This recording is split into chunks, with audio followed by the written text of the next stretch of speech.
By your perseverance, you will secure your life.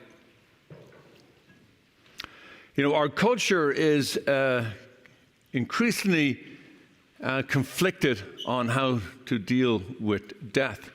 In fact, it tries to avoid it in a way. It's interesting how we've almost become allergic to talking about death.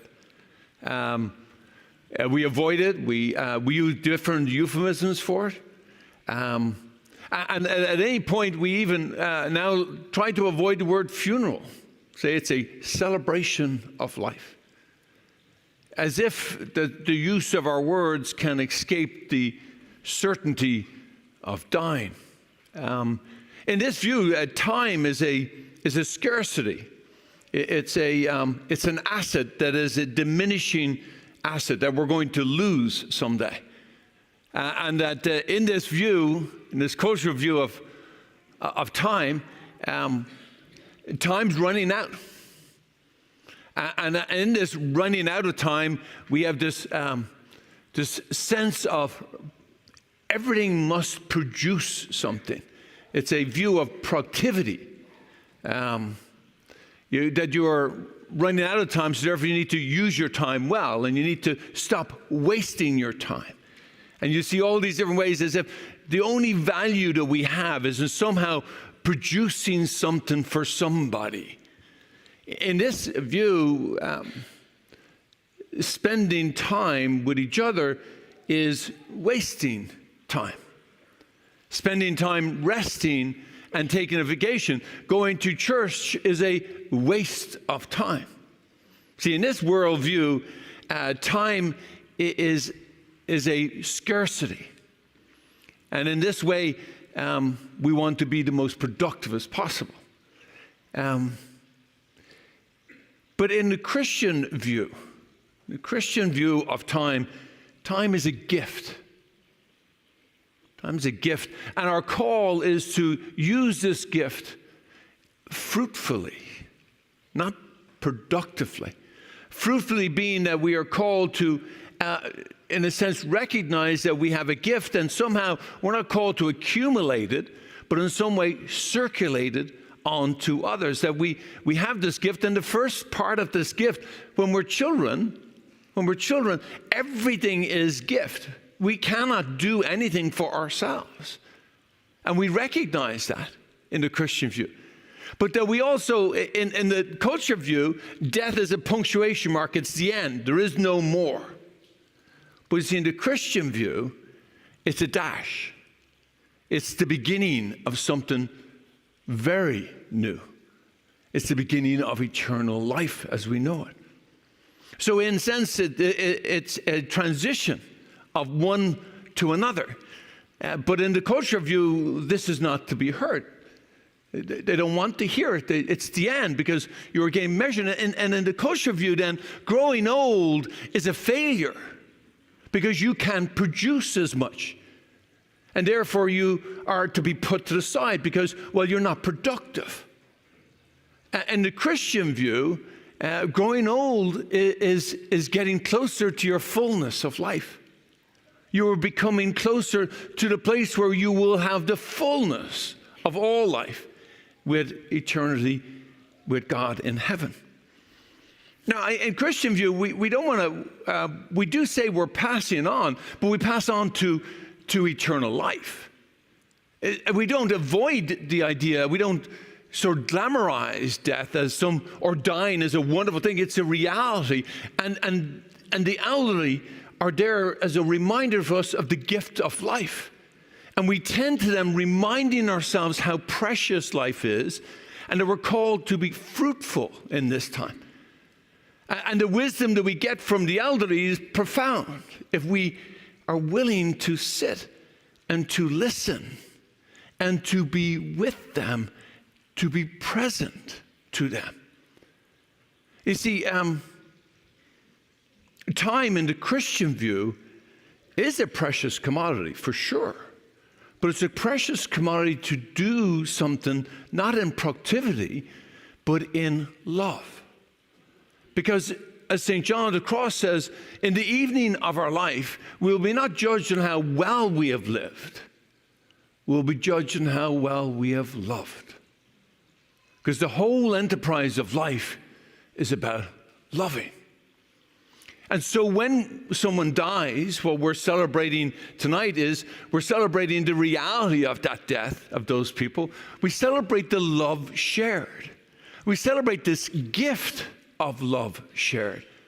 And yes, it will bring a tear to our eyes of those people who were very close to us and have maybe only recently died. And it is painful in some ways. But it's also a reminder of that gift of life that still keeps giving. The love still keeps giving, because that's the sanctity of divine gift.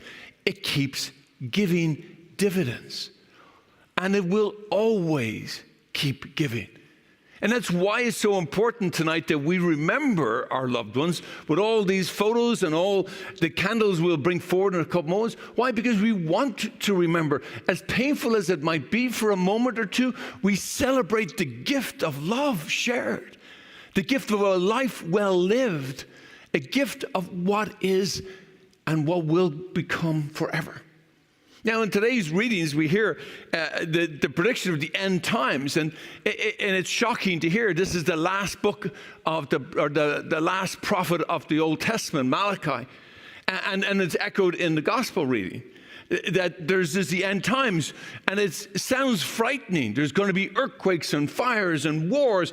Well, it's not meant to frighten us, but it is meant to shock us and to wake up. Because we get so busy in our time, we run to one thing to the next. And I am no better at this than you. Understand it. But that's our call. Our call is to use our time not for more productivity, but for more peacefulness, more rest, and more love. Which is why our relationship plays a critical component.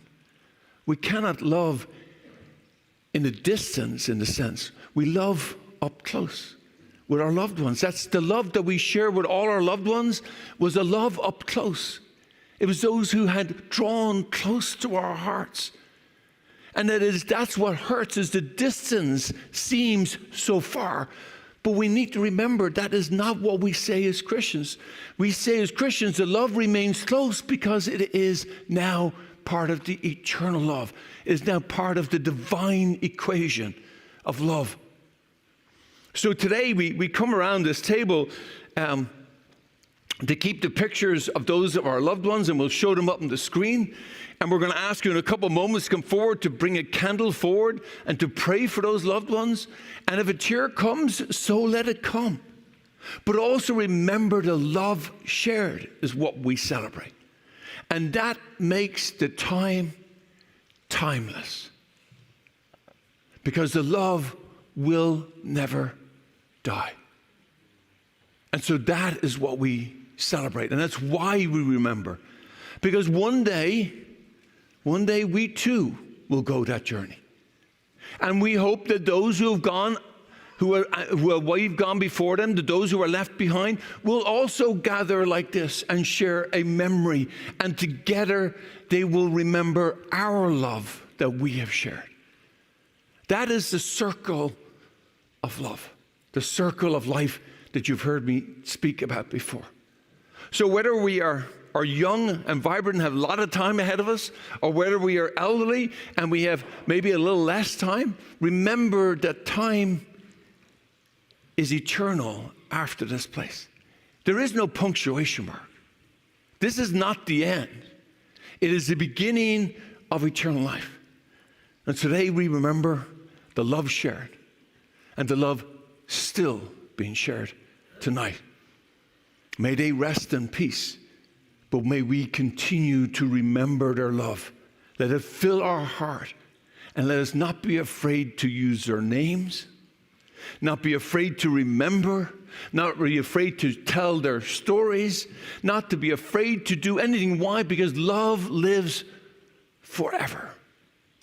Tonight, we remember that Christ is at the center of that love.